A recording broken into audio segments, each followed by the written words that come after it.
This match day one review in EFL Picks edition of the Premier League Gambling Podcast on the Sports Gambling Podcast Network is brought to you by our Patreon. Score exclusive perks, content and contests, including our NFL Win Totals contest with a $1,000 prize. Join today at sportsgamblingpodcast.com/Patreon. We're also brought to you by Game Time. Download the Game Time app to get last-minute tickets at the lowest price guaranteed. Use the promo code SGPN for $20 off. Welcome, everybody, to the Premier League Gambling Podcast on the Sports Gambling Podcast Network. My name is Malcolm Bamford, coming to you from Newcastle upon Tyne in northeast of England. Today is, I have got no idea. I know it's Sunday, the 13th of August. There you go. And we're going to have a little look back over an unbelievable weekend of A, Premier League action, but B, mainly our picks. And then we're going to pick some midweek stuff. There's EFL, League One and League Two, and I think everyone's enjoyed the lower league action that we've done recently. We've got the Women's World Cup semi-finals too. Joining me from Bingham in Nottinghamshire is Mr. Barry Penaluna. Hello, Baz. What's happening? Yes, welcome. I'm good. I'm sounding. I'm feeling a lot fresher than you sound. I can tell you're in a bad place today, aren't you? Well, and you should be on a high. You should be absolutely buzzing with this weekend. But you're struggling. Tell us about it. Well, alcohol was taken, Baz. Basically, I told you I'd been building up until Saturday for ages because we've been doing all those shows. It was the first game of the season. And you never know how long you're going to stay out, do you? So I was out sort of mid-afternoon. I made it out at about half-time in the Arsenal-Forest game, so I got in the pub about 1:45.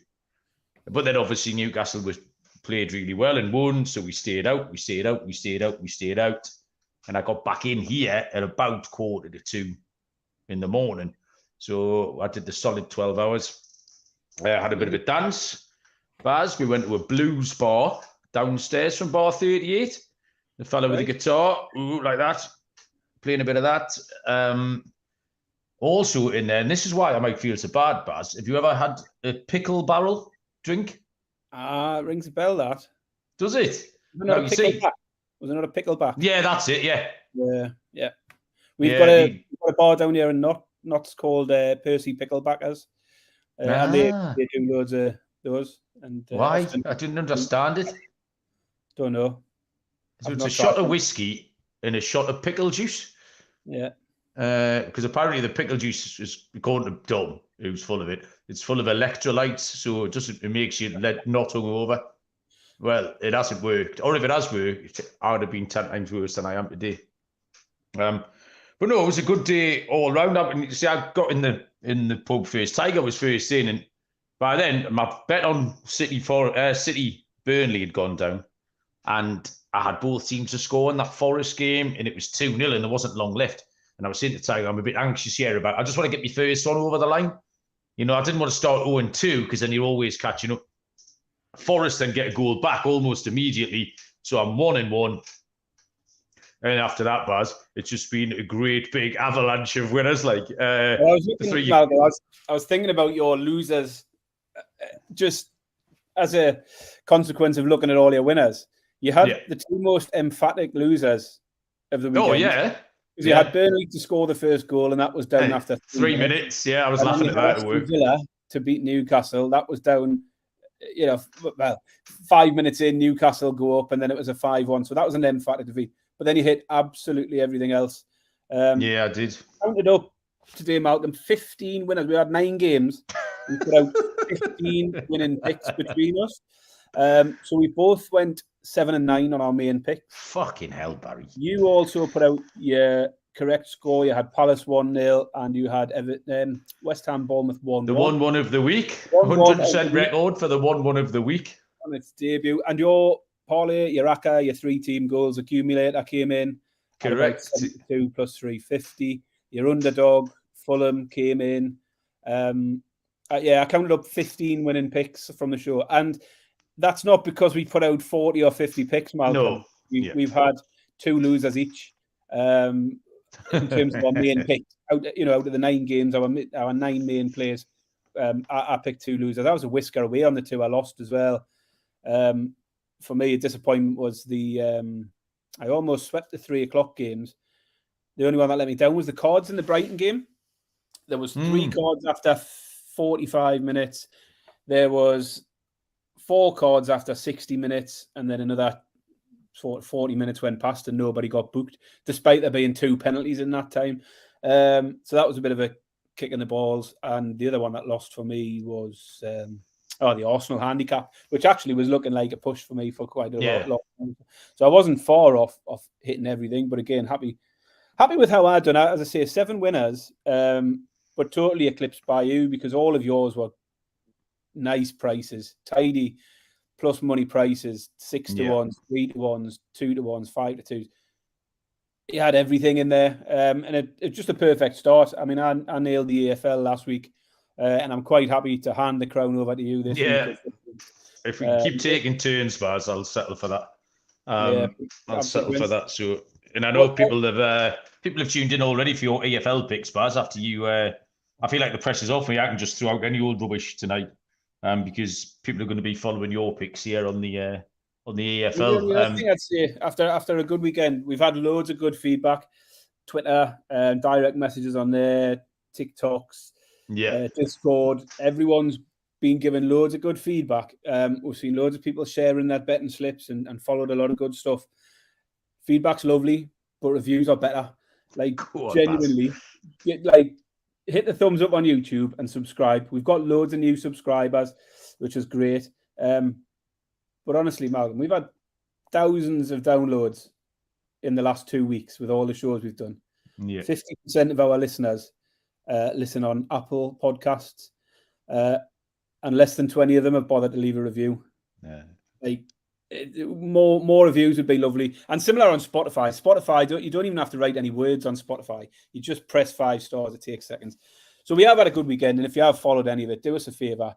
And like and follow and subscribe and tell your mates, because that's how we get bigger and keep growing and keep being able to put all this stuff out for you.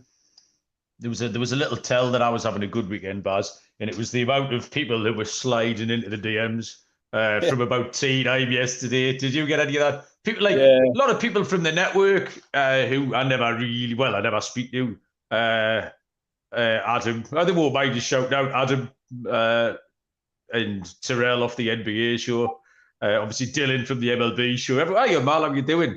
You got any picks for the Sunday games? I was getting a lot of that. I was like, you fuckers, come on. And if they follow the picks for the Sunday games, we swept the whole lot. Exactly. So I saw Adam was sitting at the Fantasy Football Expo with Sean and Ryan while they were doing their fantasy football panel. He was sweating Liverpool, Chelsea under 2.5, doubled up with the goals in the Brentford game. Terrell had back the same thing. I know Dylan's gone to the Mets game tonight. He's at the Mets game at City Field, but he has 10 times more beer money than he had because he followed everything yesterday. So it's nice though as well to get some positive feedback. The other thing we must stop Baz though, putting out recording the show after the results, because that makes people cross on TikTok, did it? I was just about to say that. So I use TikTok really as a way of trying to direct traffic towards the podcast and the YouTube, getting people listening. So I don't put any pics out on there, but after the event, I'll put our highlights out and show how good we can be. And the number of people who come back accusing us of having recorded after the games had finished, despite the fact it's all been on there on YouTube since Wednesday. So at least 5 or 6 people have accused us of just making it up. What gets me is they're just so confident about it. Why would you? I don't understand. It's totally baffling. I think a couple of them have apologised after I pointed out the YouTube link and went, look, it's been there since Wednesday. Go check it out. Of course. That's the thing to do, is just disarm them with kindness. I know Betty, my daughter, went into bat for me on TikTok. I think she went and don't say nasty things about my dad. Comments. She went get stuck in, but who's in the comments? We've got a couple of new names. Zar players, we'll say, was first in, and he's saying he's new to Premier League and soccer betting. So welcome along, get involved. It's good fun, and occasionally we have a great weekend like we did Slick Rick is here. Serial, ever so briefly, on Friday night was atop of the Premier League, the FPL table. He was top of the Fantasy League on Friday. And he's not anymore. But we'll touch on that a little bit. Bob made me laugh on Friday. I was working. I said to you, no spoilers, Baz, for the game. I said, I'm going to try and record the game and watch it when I get in, so no spoilers.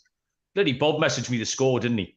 So I was furious with him. But the reason he messaged me was because he had Rodri in his fantasy team. So I got a message saying, Rodri assist, and then a Rodri goal. And then I got home and I checked, and he didn't have Rodri in his fantasy team at all. So when he woke up in the morning, he was buzzing. I said, Bob, do you remember putting Rodri in your team? He went, yeah. I said, do you remember right at the last minute when you took him out of your team? And his little face just dropped like he was absolutely crestfallen. So I think he's still got more points than me. But he's hanging around up there. We'll just have a little précis of what we did and really how the football looked at the weekend, because there was the rule changes and the extra minutes, and we thought it would have effect on things like the goals, totals, and the yellow cards. Maybe just some things we could jump on in terms of system, please. We got a new sponsor though I need to tell you about here. The sponsor is Game Time. Game Time help you get tickets, and obviously that can be a right pain in the backside. Even just trying to sort out our tickets for Newcastle at the moment. They've got a new system where you have to download them to your phone, but if you want to pass them on to a friend, they have to have an account and you have to get it in your wallet, send it to their wallet, and there's checks on the door, and it was a nightmare getting in yesterday. And really doing things, buying tickets or sharing tickets, things like that, really shouldn't be as stressful. And that's what Game Time helps you out with. Really fast and easy. You can buy tickets for sport, music, comedy, theatre. There's last minute ticket deals. Best prices are guaranteed there. It's just a much less stress over the tickets, and you can start getting hyped for the actual fun that you have. Personal experience, we don't have any in this country because we can't use the app. But I know a lot of people on the network have used Game Time and have just got nothing but positive things to say about things like the last minute flash deals. You get the images of seat views. That's really good. Used that at Wembley last year, so you can find out where you're going to be. And a lowest price guarantee as well. Event cancellation protection, job loss protection. So loads of stuff that will help you protect your tickets. Game Time is the place for last minute ticket deals, so you can forget planning months in advance. It's got deals on tickets right up to the day of the event. Football, basketball, baseball, concerts, comedy, theatre. Game Time guarantee means you'll always get the best price. If you find tickets in the same section and row for less, Game Time will credit you 110% of the difference. So you can buy your tickets in a matter of seconds, 2 taps, and you are all set. Tickets are sent direct to your phone. You have to dig through your email. Snag the tickets without the stress with Game Time. Download the Game Time app, create an account, use the SGPN code for $20 off your first purchase. Terms apply. Create an account, redeem code SGPN for $20 off. Download Game Time today. Last minute tickets, lowest price guaranteed. So in terms of these systems, Baz, we sort of gave out at the very top of the show last week that goals and cards might be a thing. Goals because of all the extra minutes. And then cards because everyone was going to get in trouble for being dissentful. Is dissentful a word? Dissentive, what's the word here? Dissension, dissentive, dissentful. As it happens, the goals didn't really transpire. Luton, there was a lot of late goals there. I gave out the goal minutes in that one at 160. I think it was 3 goals, 80 plus. So the goal minutes in that landed on about 320. Newcastle scored a few late on, but that didn't really hit. But there was quite a lot of yellow cards, Baz. We saw quite a lot of people being booked for asking for someone else to be booked. We saw managers. Pep got a yellow card on Friday night. We saw a few others. So just the general feel, Baz, of day one of the league. How did the football look and feel to you? You're on mute, Baz. Man, that's 2 episodes in a row, Malcolm. 2 in a row. Streak. You're on a streak, Baz. You've gone 100 episodes without doing it. I've done it 2 in a row. You fucked it. cards definitely stood out, particularly for the descent. I mean, Newcastle, I think, had 3 cards in the game. All of them were for arguing with the referee. I looked at the numbers last year, day 1, or game week 1, 10 games, 30 yellow cards. This year, we've had 9 games. We've had 37 yellow cards already. Quite a big uptick. So tag in tomorrow's game, you're probably going to be looking at a jump from 30 cards last season to 40. So we're averaging nearly 4 a game. The 1 red card as well. As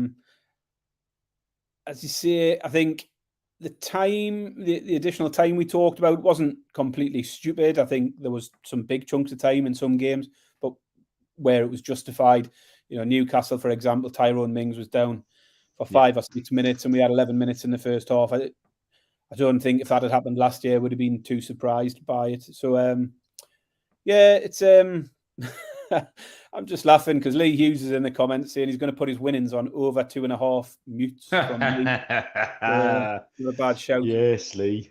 I've enjoyed the weekend of football. Some of that is because we've had good picks, but it's just been good to have it back. And obviously, we haven't even hit on how good Newcastle were yet, Malcolm. I mean, 17 minutes into the show. It's not a Newcastle show, but it's not. But we talked up Villa, didn't we? Expecting some good things from them. And Newcastle's home form is always good. And we did say Newcastle have always got this capability to hit teams for 4s and 5s. They've done it regularly last season. And it was exactly the same sort of,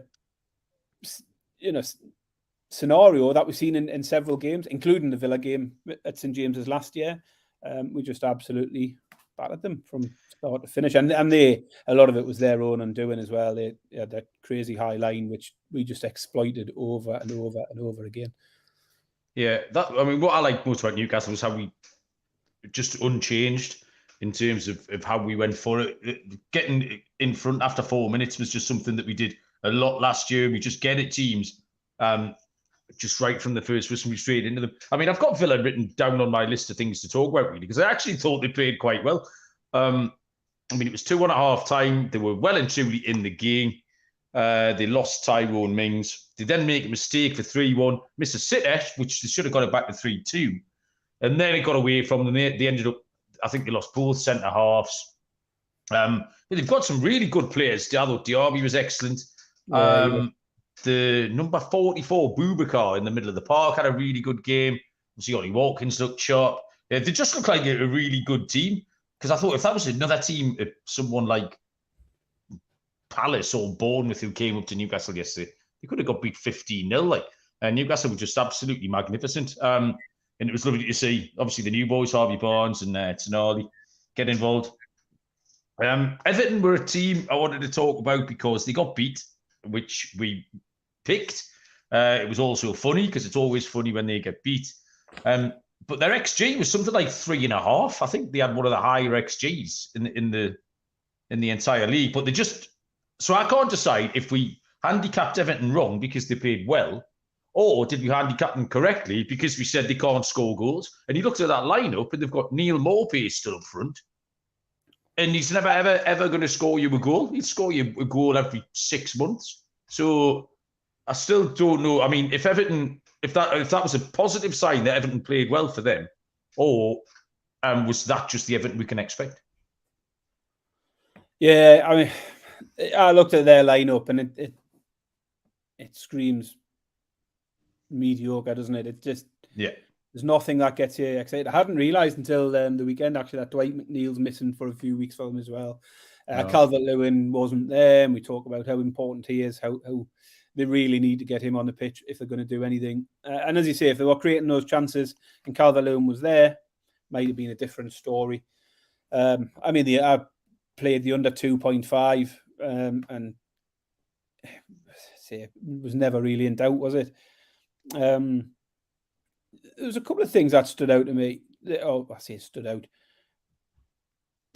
All the rule changes that come in, they've obviously had a big sit. Right, what are we going to change this year? And at no point did anyone say, well, that handball rule was a bit silly last year. Why don't we look at that? Because did you see the dunk penalty? The Lewis dunk. That's not a penalty, is it? That is absurd. And I just think it's one of the most ridiculous rules in the game at the moment is the handball rule. Nobody knows what's what. I mean, there was a lot of controversy around the Chelsea one. I don't think that Chelsea one was a penalty. His arms up near the end where it hit him on the hand. Yeah. Yeah, it's not a penalty either. That's not a penalty, but neither was the dunk one, and the dunk one gets given, so you can see why people are annoyed about it. So just changing rules like you can't have two coaches in the technical area, like that's not a rule that ever needed to be introduced. No. But there are other things that could have been looked at which would have made more of an impact. I mean, the other thing, Matt, I think there's been no real surprises. If you look across every result we've seen this weekend, and it'll feed into why we've had quite a good weekend, although we did, get some good prices. There's not a single result that you look and think, oh, I didn't see that coming. I mean, we didn't see Newcastle battering Villa, but it's not a massive surprise. We've done it with plenty of teams in the last year under Eddie Howe. Liverpool, Chelsea draw. You wouldn't have, we said it would be low scoring, so that was fine. We thought Brentford would compete with Spurs, and the three relegated teams have come up and lost in difficult fixtures where we thought they would lose. So yeah, no massive surprise. And I think we play in a last man standing competition. About 140 entries went in this week, and only 2 people went out. So that shows you how much of a fairly predictable weekend it's been in terms of the results side of it. Yeah, that was fair enough. That was going to be one of my points. Was after a good weekend of picks, it kind of follows that it's backed up because we made the picks on all those pre-season shows that we've done. So we've done the pre-season shows. We've then formed opinions based on those, and we've had a good weekend. So it kind of backs up everything that we've done. So teams that we thought were going to go well have gone well. Teams that we faded, like Everton and Sheffield United, have lost. So it really just kind of reinforces everything after week one. Could just as easily go the other way. I was interested to watch Liverpool and Chelsea today because you wanted to see how able they look, maybe competing at the top, and I just didn't think they were quite there. Like they were fine. They'll win a lot of games, but they'll also draw and lose a lot of games, concede a lot of goals. They're both wide open, and obviously they can get better as well. The new players are going to get better. Pochettino will get them playing. So the longer they go, but they just didn't look on a par with Arsenal, Newcastle, Manchester City. The strength there, it's a good game. It was a good game, particularly the first half, wasn't it? I was impressed with some of Chelsea. Certainly, Chilwell I thought was outstanding. Yeah. Jackson looks good. Given a bit of time, Jackson will get goals for him. We know what Liverpool are on attack. Although I just thought they sort of ran out of steam a bit and ran out of ideas in the second half, Liverpool. But it was the lineups that was startling for me. You looked at the Liverpool lineup and thought, who's defending here? Because you've got 6 attack-minded players in your midfield and forward line. Because McAllister and Szoboszlai aren't defensive midfielders, and then you've got 2 attack-minded fullbacks in Trent and Robertson. So you were looking at it just thinking that's going to be vulnerable, and they looked vulnerable on many occasions. I mean, the other thing was Chelsea. I looked at the Chelsea lineup, and did you see the bench for Chelsea? I mean, it was full of kids, and I'm thinking, how has that Chelsea squad had 800 million pounds on it in the last sort of 2 years? It just looked weak. I thought, to be fair, they played better than they expected. As I say, I think it was a good result. Probably more for Chelsea than Liverpool. It was an entertaining game, but I think both of those teams will have defeats in them, and quite a few defeats in them. Personally, as it stands at the moment, I mean, where does Caicedo end up? Because he'll be a massive player for one of them, I think, and it looks more likely to be Chelsea. I mean, that deal is nuts, isn't it? Chelsea have been favourites to sign him all summer. It comes out the woodwork on Friday. Liverpool have had a bid accepted. Caicedo will sign for Liverpool. And then a couple of hours later, Caicedo says, no, I want Chelsea. And now Chelsea are going back in and negotiate. I mean, Klopp thought it was done because he was talking about him in the press conference as if it was done. And now he's still not signed for either of them. And it's mad that Chelsea are favourites to sign Caicedo and Lavia from Southampton. for a combined. They just signed Tyler Adams as well, so that's 3 CDMs they've signed in a week. They pulled out of that one, haven't they? Did they? Oh, I thought it was done. Yeah, I don't think that's happening anymore. Apparently, okay. That would be a bit excessive. It would be. But that would be a massive blow for Liverpool if they don't get Caicedo or Lavia, because Liverpool fans were cock-a-hoop when they seen Caicedo's deal was agreed. And he would have been the perfect signing for them. I think he would have made a massive difference. Doesn't look like it's going to happen now. Slick Rick's talked about that game. Taking Salah off was puzzling. Salah wasn't very happy about it either, was he? But that was classic English football. Every time he threw a bit of tape on the floor in the paddy, everyone was cheering. And then he started getting the ooh, as he was unwrapping it, ooh. And then he would throw it, hey! And he did it happen about 5 times. Making Bob were proper laughing at that. I enjoyed that a lot. Is there anyone, Baz, to go on the tit list this week? I haven't got anybody. Jurgen Klopp becomes close, but I don't think he's done enough to go on it quite yet. So for me, the tit list remains bare this week, Baz. Yeah, we said we can't include past discretion. So obviously I'm itching to get Arteta, yes, and Klopp on there. But as of now, no list yet. Nobody on the tit list. Early days. There must have been someone but I think it's been too much of a high this weekend, Malcolm. I'm just a bit more laid back about it, because we've done. Yeah, well, the same, but I've been too hungover to register anything to know who I am and where I am. Don't worry, we'll get some tits on that list soon. Well, yeah, absolutely. Right, we'll make some picks as well. We've got some football league stuff to go through, which I know people are hankering for. I'll tell you about our Patreon first. You'll get exclusive access to things like the NFL Win Totals contest. That's got $1,000 first place prize. This is all the Sports Gambling Podcast Patreon. This weekly contest as well. The monthly SGP Stories podcast. The Discord channel, which is just for our patrons. So yeah, help us prevent corporate gambling. Do your part and sign up at sportsgamblingpodcast.com/Patreon. That's sportsgamblingpodcast.com/Patreon. Serial's asking how many managers got yellows.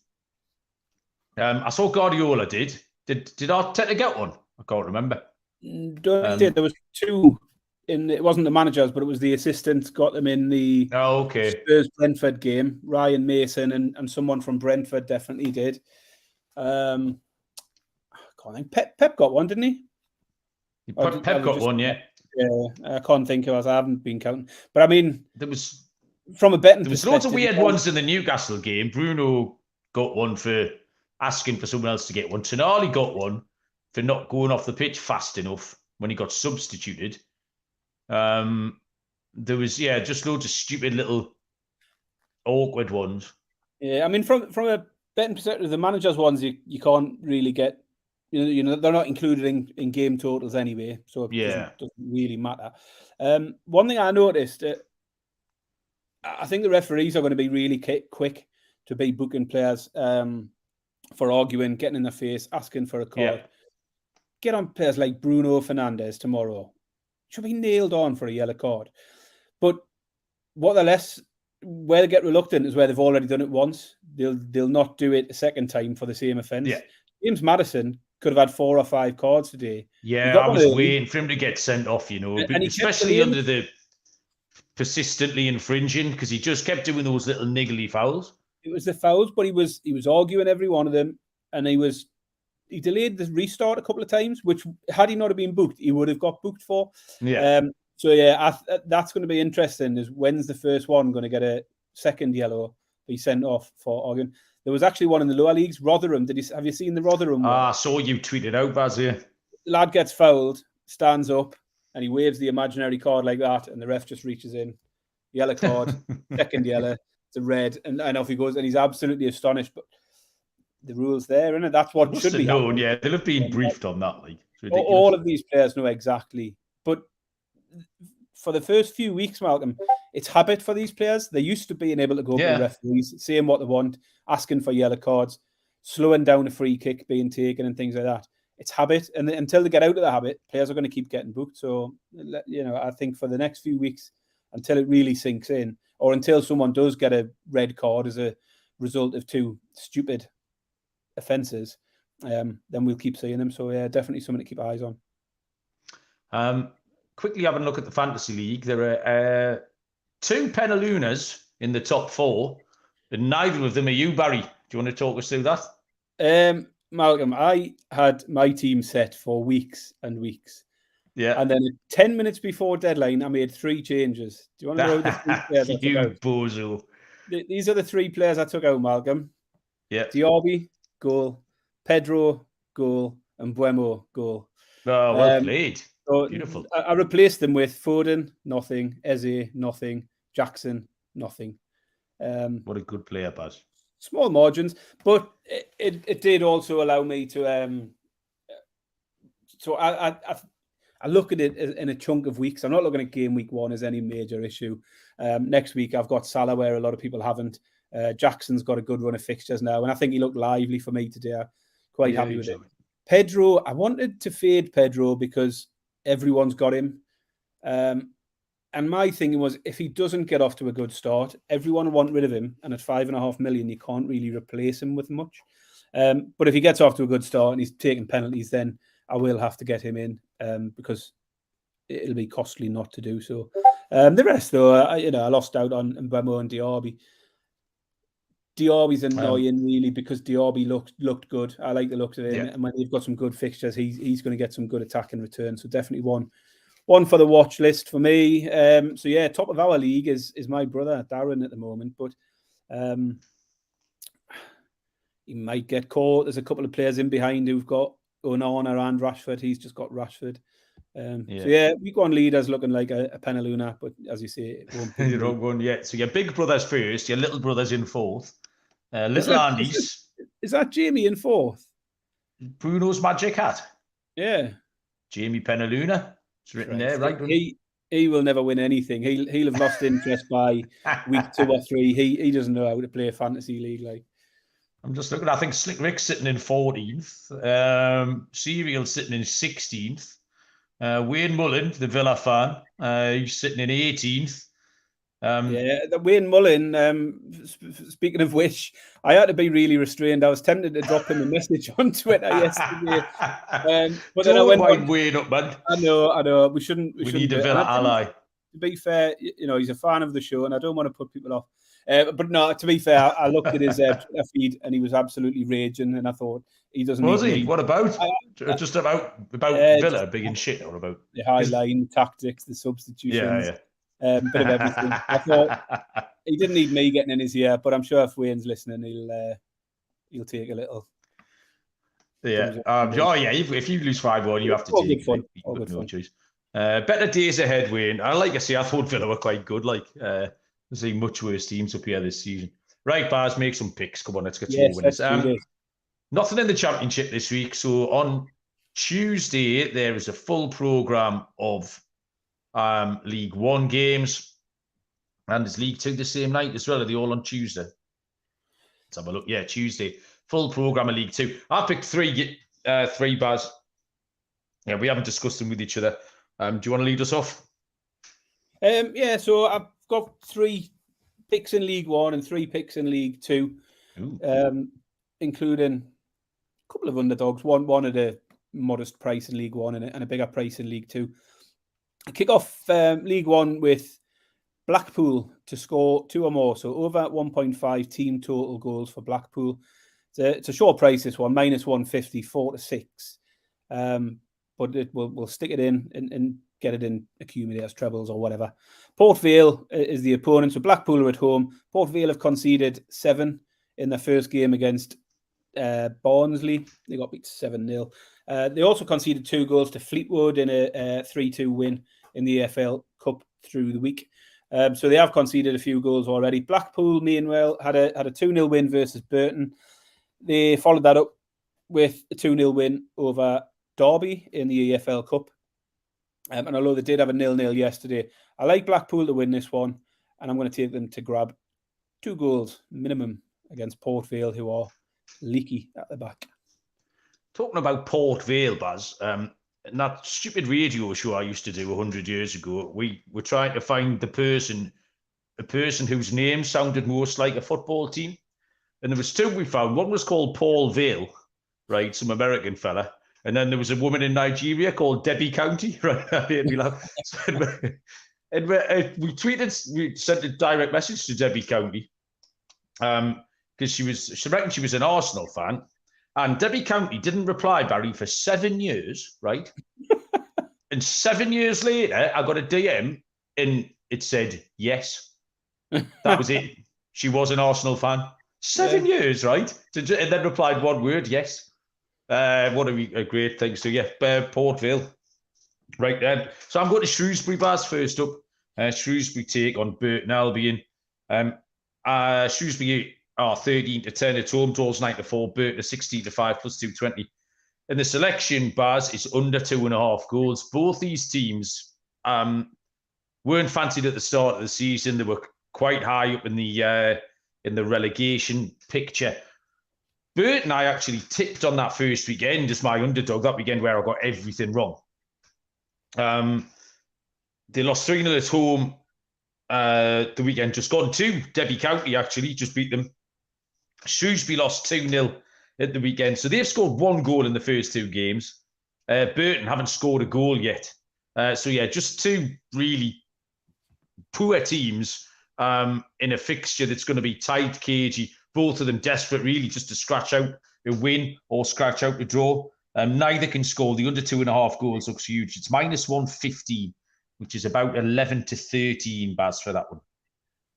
Yeah, not bad. Next up for me is Carlisle versus Wigan. And the pick I like here is Wigan at 17-10 plus 170. Wigan are off to a decent start despite sitting bottom of the league on minus 2 points, thanks to a 6-point deduction. Yeah. So they're getting, the point where they're almost breaking even. Carlisle just look short of goals, just 1 point and 1 goal in the first 2 games. They also had a 1-0 defeat in the EFL Cup to Harrogate. So 3 games, 1 goal, 1 point. I just think it's a decent plus money price here. I think Wigan looked good value. Took Wigan to beat Derby on that first day away from home. And if they can go to Derby, who are one of the favourites for the league, and get a result, then they can go to Carlisle and do similar. So Wigan on the money line to beat Carlisle 17-10 plus 170. That very much, Baz, is the arse sniffer of the week. That I did when I've looked. The minute you said the word Wigan there, and I looked at the odds, I was like, yes, that's absolutely outstanding pick. Yeah, it's a match on the books, and I don't think it should be. Wigan are the better team. Sometimes we talk about instinct, and you're absolutely right on that one. I'm taking the team here that lost at Wigan at the weekend. Northampton Town are at home to Lincoln City. Northampton around about 6-4 plus 150. So Northampton they played okay at Wigan because I do think Wigan are going to go well, and they lost 2-1. Northampton don't score many goals, and they're both newly into this league. But a home game is a good spot really for them to get their first points. I think they're overpriced because Lincoln beat Wickham 3-0 at the weekend. But Wickham are really, really struggling. I think that result flattered Lincoln a little bit. There's not much in it. It was too big a price, I think. Northampton at home to get off the mark. I'll take the Cobblers 6-4 plus 150 on Northampton, Baz. Nice. Next up for me, League One continuing it's the Derby County versus Oxford United game for me. The pick I like here is over 2.5 goals. Derby have hit over 2.5 in both of their first 2 games. I do think there'll be a strong side in the league this year, and particularly at home. And whilst Oxford haven't been full of goals, they have conceded 7 in their 2 away games so far. So one in the league, 1 in the cup. They've conceded 7 goals. So over 2.5, just following the little trend on Derby, hitting those in the first couple of games. So yeah, over 2.5 goals is 19-20. Nice, Baz. Is that minus 105? Right, I've got one League 2 pick, so I think you've got a couple more. So do you want to lead off with yours? So that's my League 1 3. Wigan definitely one I'll consider in a single, as with the Derby one. If anyone's interested on the price of the treble for those 3 League 1 picks, it's 8-1. So Blackpool over 1.5 team total, Wigan to win, and over 2.5 match total, Derby Oxford 8-1. Treble.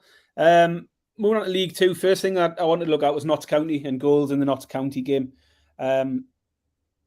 I looked at the over 2.5. It's Morecambe versus Notts County. Notts County have had 11 goals in their 2 games so far. 3-2 win and a 5-1 defeat. I fancy them to win this one, and I fancy the overs, but 13-20, it's just a little bit short. So I looked at the Notts County team total. Notts County to score 2 or more at 8-11 is the pick for me from this one. I'll jump in there then, Baz, because that's my pick. It's the exact same it's the same game. It's the same game. Minus 137.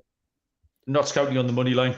All right. I faded Morecambe again on day one, and they burned me. But they were my tips to get relegated. They got humped at the weekend 3-0 at Mansfield. And Notts County got up and running. They scored 3 times. A good win against Grimsby at the weekend. I think they can follow up.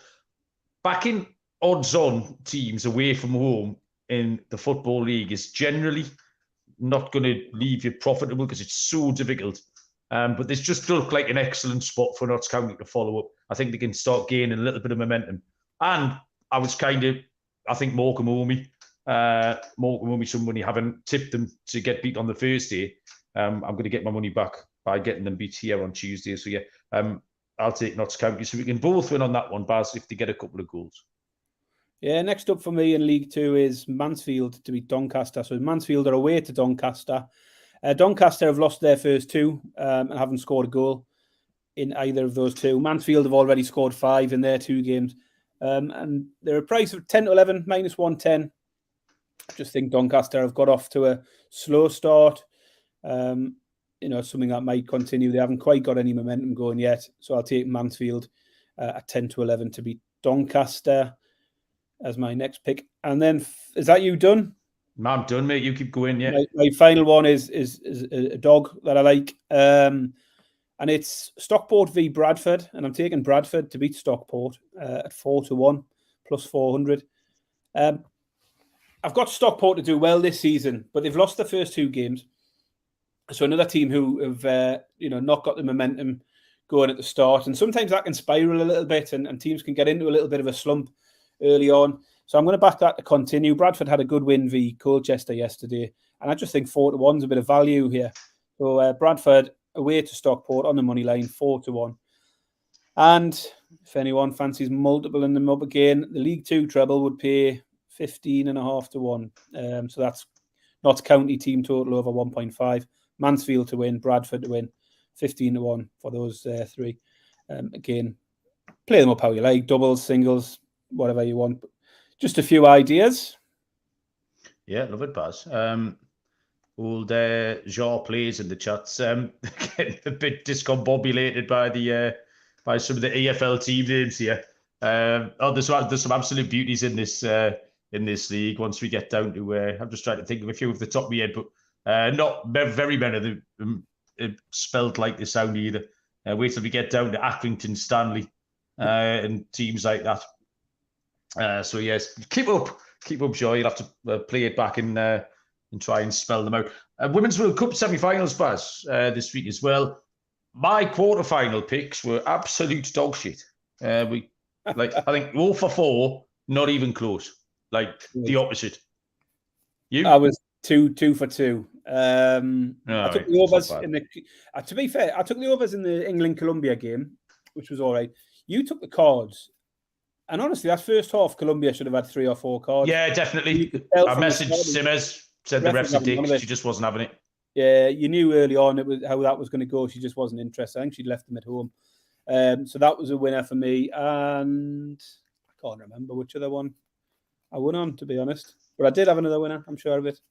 I took Japan, so that lost. And yeah, I think I probably took Australia or something. So the semi-finals this week, we've got Spain and Sweden. I've had a cursory look, Baz. This is a really trappy game because both teams have been so inconsistent.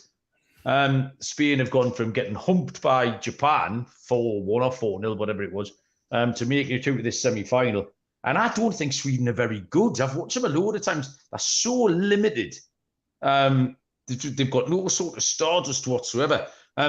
So really, I'm just going to take the better team on the money line at 11-10 Spain are better than Sweden. That's pretty much what that boils down to. So I think they'll turn them over.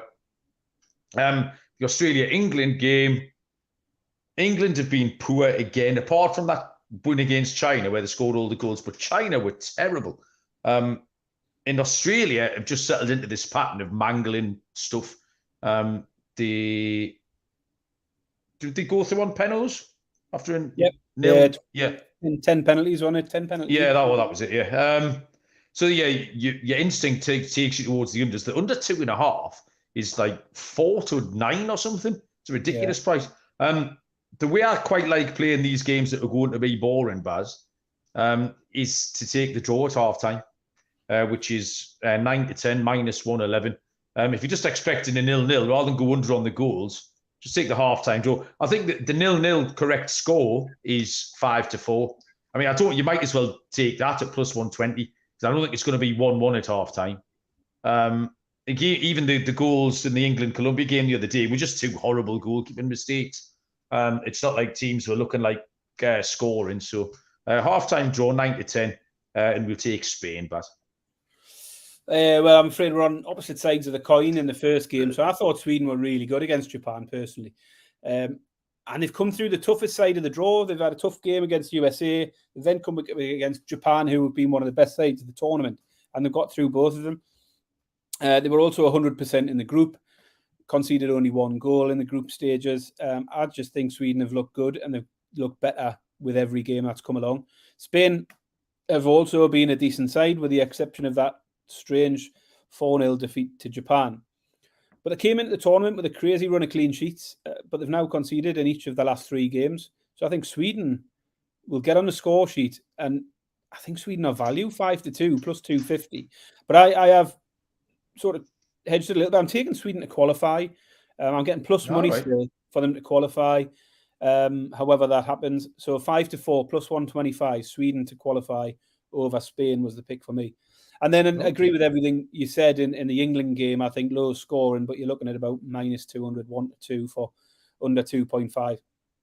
Australia have had 4 clean sheets in 5 games. And as you say, they can kill a game. And I think that's what they'll look to do. England have also got 3 clean sheets and just 2 goals conceded. So low scoring looks fine. Really tight game in store, I think. And I've took the draw at full time, which is 9-4 plus 225. I mean, if you want to combine both of our selections, you get 3-1 for the draw half-time, draw full-time. But yeah, I think this could go all the way to penalties, this one. I think it'll be a tight game. Hopefully England come through it at the end of it. Champion. Well, thanks, Baz. I think we've covered everything. We'll be back on Thursday night for the pick show, which I'm already pumped about. I'm going to have to try and not look too early. Just riding the crest of the wave from the weekend's winners. Yeah, anything else you want to tell the people about, Baz? No. Looking forward to getting back into the Premier League next week. We'll see how we do with this stuff. It's not our forte, but we have done well on some of the EFL stuff over the last sort of 6 months or something. So fingers crossed. I mean, we had a flyer with it last week, or I did.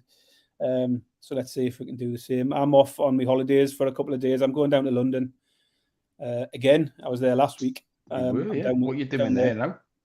I'm down with a family. Just a couple of days in London, go and do some bits and bobs. Go see a show. Go to Madame Tussauds. Go see the Waxworks. We did that. It's a bit shit, Baz. I know. The little one wants to go. The big one wasn't interested. But yeah, it's for the kids, Helen. You're going to go and spend £150 in M&M World? No, I'm going to avoid that. That's what I got to do. It's an outrage. It's an absolute outrage, Baz. All right then, mate. Well, Thursday night for picks. As Baz mentioned earlier on, if you can like and rate and review stuff, and if you see anyone telling us that we recorded our winners 12 hours after the event, if you could point out that we didn't, that would be very helpful too. Thanks, everyone, for being in touch over the weekend. It was a great weekend. Like I said, we got loads of great feedback, direct messages, retweets. Just it's nice that everyone just picks a couple of winners. Obviously, it's important that we do that, but we are just here for the community as well. So we do appreciate that. Quecky's joined in the chat. Oh, he's no Man United fan. We've got some Spider-Man pajamas here. He wants to see Baz change his name to Baz Man United.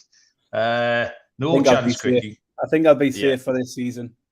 Absolutely no chance. So good luck with any EFL bets you put on this week. We'll be back on Thursday to pick the Premier League for the weekend. Until then, we'll see you down the road. Cheers.